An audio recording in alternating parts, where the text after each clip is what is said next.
જ્યારે જ્યારે ધર્મની હાનિ થાય, અધમ અભિમાની આસુરી વૃત્તિના લોકો, એની સંખ્યા વધતી જાય, એનો અત્યાચાર વધતો જાય. કરહી અનીતિ જાય નહીં બરની, એ ખૂબ અનીતિ કરે, અત્યાચાર કરે, અનાચાર કરે, દુરાચાર કરે, ભ્રષ્ટાચાર વધે. સીધહી વિપ્ર ધેનુ સુરધરની, વિપ્ર બ્રાહ્મણો, ધેનુ ગાયો અને ધરણી એ જ્યારે દુઃખી થાય. આમ તો ક્ષત્રિયોને ભગવાને એ જવાબદારી સોંપી. વિપ્ર, ધેનુ, ધરણી આ બધાની રક્ષા. ક્ષત્રિય જે રાજા છે એ વિષ્ણુરૂપ ગણાય. આપણે ગઈકાલે પણ ચર્ચા કરી હતી. આમ તો કોઈ સમય એવો નથી કે ભગવાનનો અવતાર ન હોય. આ જગત છે એ પણ ભગવાનનો જ અવતાર છે, જગદાવતાર. આ ભગવાનની એ અવ્યક્ત પરમાત્માની જ અભિવ્યક્તિ છે આ જે સૃષ્ટિ છે તે. અને એમાં રાજા છે, ક્ષત્રિય છે, એ ભગવાન વિષ્ણુનું રૂપ છે. બ્રાહ્મણ છે એ બ્રહ્માનું રૂપ છે. એના દ્વારા ભગવાન બ્રહ્માના રૂપે એટલે કે બ્રાહ્મણના રૂપે ધર્મ શું છે સમજાવે, એનું જ્ઞાન આપે, ધર્મનો ઉપદેશ કરે, ડૂઝ અને ડોન્ટ્સ શીખવાડે. સંતો છે ભગવાનનું હૃદય. એ સાધુ પુરુષો દ્વારા ભગવાન પ્રેમ કરે, હેત વરસાવે, બ્રાહ્મણો દ્વારા પ્રકાશ કરે. અને આમ તો ક્ષત્રિયો એ સમાજની ભુજા છે, ભુજા બળરૂપ છે. એના દ્વારા પ્રભુ રક્ષણ કરે. અથવા તો રાજા એ વિષ્ણુરૂપ ગણાય છે. એટલે એનો ધર્મ છે, એની એ ફરજ છે ગૌ બ્રાહ્મણ પ્રતિપાલક હોય. ગાય, ધરણી, ધરતીની રક્ષા, ગાયોની રક્ષા, બ્રાહ્મણોની રક્ષા. એમ કહે છે કે સિકંદર એના ગુરુની સાથે યાત્રા કરતો હતો. એ પગપાળા યાત્રા ચાલતી હતી. યાત્રામાં એક નદી આવી, તો નદી પાર કરવાની વાત હતી. એટલે ગુરુએ સિકંદરને કહ્યું કે સિકંદર તુમ બેઠો, मैं पहले नदी में उतरता हूँ, क्योंकि नदी अनजान नदी है. ક્યાં કેટલું ઊંડું પાણી હોય, ક્યાં કેવો પ્રવાહ છે ખબર નથી. तुम राजा हो, राजा की जिंदगी ज़्यादा कीमती होती है. માટે હું પહેલાં જાઉં છું, હું પહેલાં જોઉં બધું સલામત હોય તો પછી તું ઉતરજે. એટલે સિકંદરે કહ્યું કે આપ મારા ગુરુ છો, મને માફ કરજો, પણ આપની આ આજ્ઞાને હું સ્વીકારી નહીં શકું. હું પહેલાં જઈશ, હું પહેલાં જોઈશ, ખાતરી કરીશ, અને પછી આપ આવો. કારણ કે આપનું જીવન વધારે મહત્વનું છે. આપ જેવો સદગુરુ હશે તો મારા જેવા કેટલાય સિકંદરોને પેદા કરી શકશો. મારા કરતાં પણ આપની જિંદગી વધારે કિંમતી છે, મહત્વપૂર્ણ છે. આમ રાજા અને ઋષિઓ એકબીજાનું કેટલું બધું ધ્યાન રાખતા હતા, એકબીજાને સંભાળતા હતા. કહ્યું ને, ભુજા કપાઈ જાય તો એ માણસ જીવે, પણ માથું કપાઈ જાય એટલે વાત ખતમ. તો બ્રાહ્મણ, ઋષિઓ એ આ વિરાટ રૂપી સમાજનું મસ્તક છે. ક્ષત્રિયો ભુજા છે. કોઈક માથા ઉપર ઘા કરે ને તો હાથ આડા આવે. આપણા માથા ઉપર કોઈ ઘા કરે તો હાથ આડા આવે, ને હાથ પોતાના ઉપર ઘા લાકડીનો કે જે કંઈ હોય ઝીલી લે, પણ માથાની રક્ષા કરે. એમ ક્ષત્રિયો બ્રાહ્મણોની, ઋષિઓની રક્ષા કરતા રહ્યા છે, કારણ કે આ મહત્વનું છે. અને માથું છે એ ટોટલ બોડી માસના એપ્રોક્સિમેટલી 10%, 10% છે. એમ બ્રાહ્મણોની સંખ્યા સમાજના 10% હોય, ટોટલ પોપ્યુલેશનના 10%. એનાથી વધવાય ન જોઈએ, એનાથી ઘટવાય ન જોઈએ. આવી એક વ્યવસ્થા હું એટલા માટે કયા કરું કે જે વ્યવસ્થા દેહમાં છે એ વ્યવસ્થા દેશમાં લાવવી પડે. જે કોર્ડિનેશન આ દેહમાં બધી ઇન્દ્રિયોમાં હોય છે.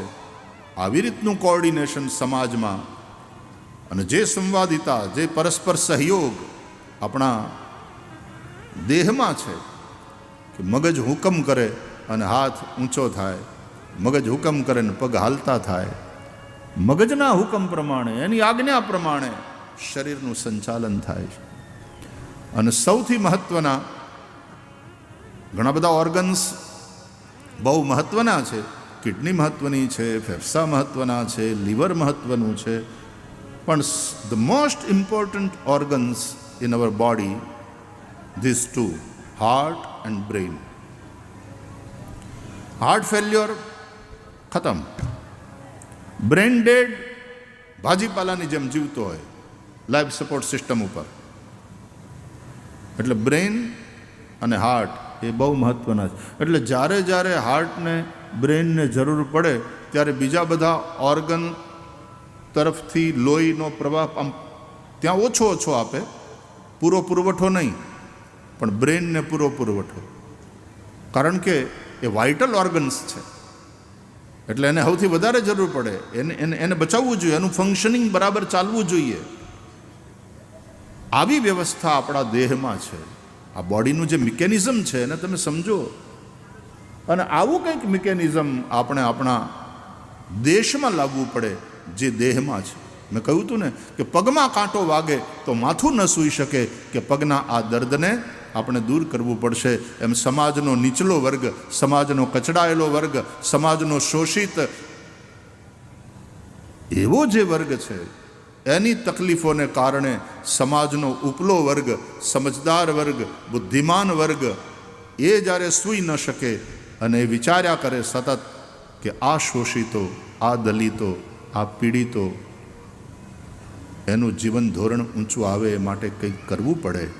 અને એના માટેના સતત વિચારો, અને એ વિચારો યોજનાઓ બને, અને એ યોજનાઓનું ક્રિયાન્વયન સંપૂર્ણ શરીરના બધા અંગો દ્વારા થાય. અને તો એક સંવાદિતા, એક પરસ્પર પ્રેમ જે આપણા શરીરમાં, અને જે રીતે આપણું શરીર ચલાવે છે પરમાત્મા, એ રીતે આ સમાજને ચલાવવાનો છે, એ રીતે આ સમાજે જીવવાનું છે. એ સમરસતા, પરસ્પર એ સદભાવ અને પરસ્પર એ સહયોગથી.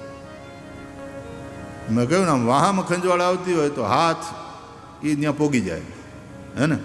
પછી હાથ એમ કે વાહો વાહનું જાણે ભાઈ, આપણે એમ ખોટી મજૂરી નહીં કરવાની. ખંજવાળ વાહને આપણે વાગી જાય. વાહમ ખંજવાળ આવે છે ને, એ વાહની તકલીફ છે. વાહો વિચારે, વાહો દૂર કરે. તો હાથ ના પાડી દે તો વાહો વળી પગને કે ભાઈ આમ જરાક હાલી અને લઈ જાઓ ને, ઓલો વાણવાળો ખાટલો છે ત્યાં લઈ જા ને, પછી એટલામાં હું ઘણી લઈ મારી ખંજવાળ. એટલે પગ કે ભાઈ તારું તું જાણો ભાઈ, અમે થાકી ગયા છે. અને પગ પણ વાહનની મદદ. એવું થાય છે ક્યારે? ક્યાંક વાગી જાય એટલે તરત હાથ આવે અને તરત હાથ એને આમ પસારવા માંડે. જેમ બાળકને કંઈક વાગ્યું હોય ને માં તરત માથે હાથ ફેરવે, મારા દીકરાને વાગ્યું, એમ વાગ્યું હોય પગને, વાગ્યું હોય ગાલને, છોલાણું ક્યાંક બીજે હોય ને તરત હાથ ત્યાં પોગી જાય એની મદદમાં.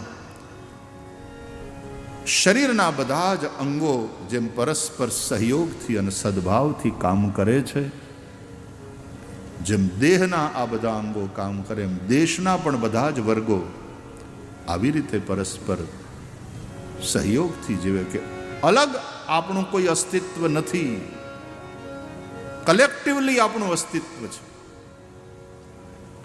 હાથ આનાથી છૂટો પડીને જીવી નહીં શકે, પગ આનાથી છૂટો પડીને જીવી નહીં શકે. માથું અલગ થઈ ગયું એટલે કામ પૂરું, હાર્ટ કાઢી નાખ્યું, बात खत्म. जिंदगी तब है जब ये कलेक्टिवली सब जी रहे हैं और एक दूसरे का सहयोग कर रहे हैं. परस्परम भावयंतः श्रेयः परमवाप्स्यथ.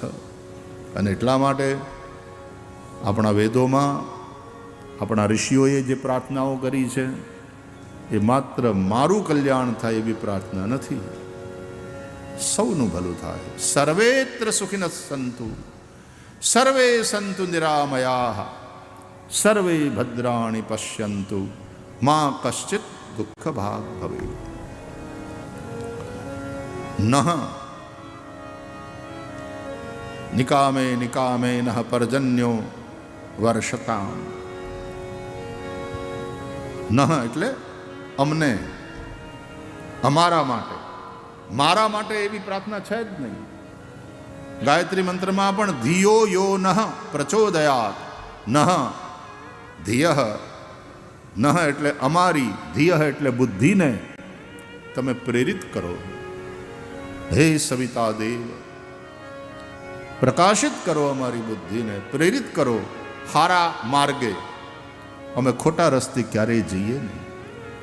તત્સવિતુઃ વરેણ્યમ ભર્ગો દેવસ્ય ધીમહિ. અમે સવિતા દેવના શ્રેષ્ઠ તેજોમય સ્વરૂપનું ધ્યાન કરીએ છીએ. ધર્મની અંદર એ પરમાત્મ તત્વને દિવ્ય પ્રકાશમય માનવામાં આવે છે, એ પ્રકાશમય છે. પણ આપણા વેદો કહે, શાસ્ત્રો કહે કે એ પ્રકાશ એ સૂર્યનો નથી, એ ચંદ્રનો નથી. ન તત્ર ભાસયતે સૂર્યો ન શશાંકો ન પાવક, ન તત્ર સૂર્યો ભાતિ ન ચંદ્રતારકમ ને મા વિદ્યુતો ભાંતિ કુતોયમ અગ્નિ. આવું ઉપનિષદો કહે છે. એ પ્રકાશ સૂર્યનો નથી, ચંદ્રનો નથી, અગ્નિનો નથી. અને બ્રહ્માનંદજી આ જ વાતને પોતાની વાણીમાં કહે કે સૂરજ ન થા ન ચાંદ થા. એ પ્રકાશની અનુભૂતિ તો થઈ, એ પ્રકાશ સ્વરૂપ પરમાત્માનો અનુભવ તો થયો, પણ એ પ્રકાશ કેવો હતો? તો કે ન સૂરજ થા ન ચાંદ થા, બિજલી નથી વહાં. સૂરજ ન થા ન ચાંદ થા, બિજલી નથી વહાં. એકદમ वो अजब शान का, एकदम वो अजब शान का जलवा दिखा दिया. एकदम अजब शान का जलवा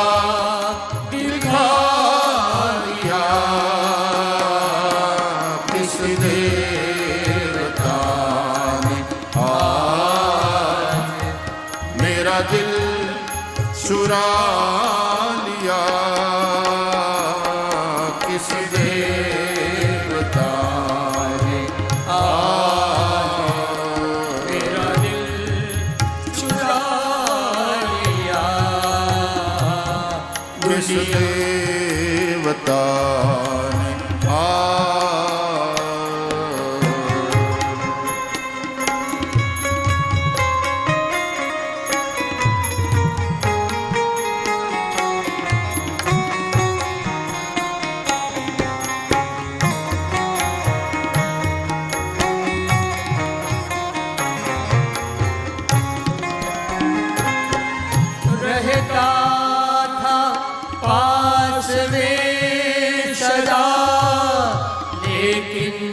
छुपा हुआ रहता था पास में सदा, लेकिन छुपा हुआ रहता था पास में सदा, लेकिन छुपा करके